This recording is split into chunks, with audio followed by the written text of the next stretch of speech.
Crazy Rocket, now available on PMBet. Zika Edward Kwach, Nairobi, Kenya, tukaendelea mpaka Kisumu kwao Siaya. Kwach alikufa tarehe Aprili 29 mara tu baada ya kutoka Tanzania. Tulikuwa tumetoka kufanya party ya birthday ya Sebo tarehe 28 Februari. Kwa hivyo Kwach alikuwa amekuja Dar es Salaam. Tukaenjoy na dada yetu Jide nyumbani lounge. Jide, naomba usimame jamani. Jide ni mmoja wa rafiki karibu sana wa Sebo, ambaye Sebo alituweka pamoja wakati wote. Kwa hiyo Kwach alifariki hajafika hata mwaka, na leo hii Kwach Sebo naye amefuata. Kwa hivyo siku hiyo tulikuwa watatu, mimi, Sebo na Kwach. Na kwenye gazeti ya Monitor asubuhi, kwa sababu tunafanya taarifa zote za habari kutoka nchi ya Tanzania, Kenya na Uganda, kulikuwa kuna picha ya Kabaka ambaye ndio kiongozi wa Waganda. Anapita. Sasa kwa heshima watu wanakuwa nalala chini. Kwach akamuuliza Sebo, kwa nini wanafanya hivi? Akasema kwa sababu Kabaka ni mtu mwenye hadhi na heshima. Na nakumbuka kulitokea kidogo mzozo pale studio, na baada ya hapo nikamuuliza Sebo, naweza kukuita nani? Dennis wakati alikuwa anaitwa Dennis. Dennis, naweza kukuita nani? Akasema Sebo ni jina la heshima, la hadhi, la mtu ambaye ana nafasi kwenye jamii.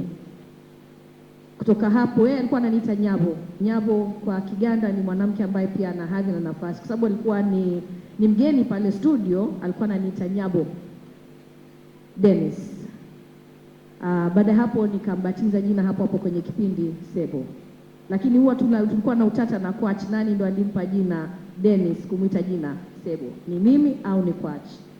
Mwaka jana tulikuwa na JD na wengine pale nyumbani lounge, wote watatu ndio tukaanza kubishana, ni mimi au ni wewe ndo ulimpa jina la Dennis kuitwa Sebo. Wote wameondoka, kwa hivyo nafikiri basi tabaki mimi ndo nilimpa jina Sebo. Mwenyewe alisema hivyo kwenye interview ya kipindi changu cha Shajara ambao nilikuwa nafanya. Sebo alikuwepo. Lakini cha muhimu labda ningependa kuongezea hapo ni kwamba RG Brothers Magai, tangia siku ya kwanza mnakutana na Sebo, tupo pamoja. Dennis, kikubwa ni kwamba Dennis alikuja Tanzania kusoma sheria darasa moja na Jose, Ridwan Kikwete, Upendo, wote tulikuwa tuna hang pamoja wakati huo tunaenda out. Akakutana na Magai, alikuwa anafanya internship pale Ima Advocates. Asubuhi tulikuwa tunampeleka ofisini Ima kule, Lao Masha na wengine. Alikuwa Dennis Busulwa. Baada ya kukutana na Watanzania na Wakenya na kupendwa na watu RG Mlatie, wakati huo G7, G8 na wengine wengi akina Kinje, jina likabadilika kutoka Dennis hadi Sebo.